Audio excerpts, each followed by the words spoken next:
Next up in our Big 12 football picks against the spread, I'm Pete Mundo. Let's do Oklahoma State on the road against K-State. Big question here. Big question is, who is going to play quarterback for the Wildcats? Adrian Martinez is a game-time decision. If not, Will Howard is probable, so he's going to play. Oklahoma State's an underdog, but it's basically a coin flip because it's Oklahoma State +1. And these Big 12 games are nuts. I mean, it's just crazy trying to pick these Big 12 games. But hey, we're 6-2 against the spread the last couple of weeks. We're in a very good position, our picks. Here's what this comes down to for me.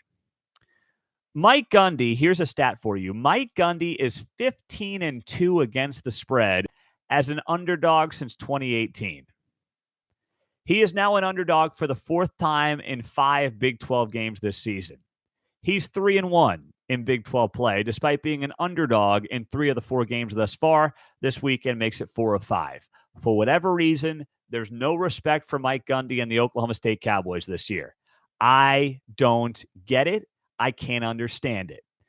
And I'm looking at K-State, and I'm like, okay, the defense is good, but are the numbers skewed? And here's why I say that.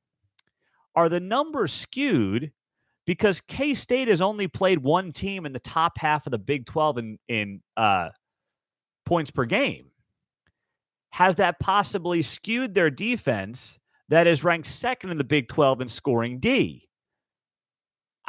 They have played Iowa State, Texas Tech, Oklahoma. They are in the bottom half of the Big 12, amazingly, in points per game.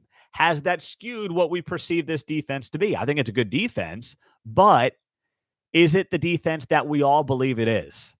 It's going to be tested this weekend against Spencer Sanders and this Oklahoma State passing attack that is the number 2 passing attack in yards per game in the Big 12 Conference behind Texas Tech. So it's going to be a fascinating matchup. On top of that, Kansas State leads the Big 12 in interceptions. But Spencer Sanders has been really solid, second fewest picks in the Big 12, and it just feels to me once again like this is a team in Oklahoma State that is getting disrespected in a big way in this game. I don't understand why they should be favored, in my opinion. I know it's on the road and K-State's good, but the uncertainty around their quarterback situation, the defense getting better for Oklahoma State, I get the better quarterback, what I believe to be the better head coach in that environment against a team that's banged up at quarterback, not sure what Martinez is going to give you. And then if it's Will Howard, there's a reason that they brought in Martinez because they don't think Will Howard can win you a conference championship in the Big 12, and neither do I. So I'm taking Oklahoma State +1 on Saturday.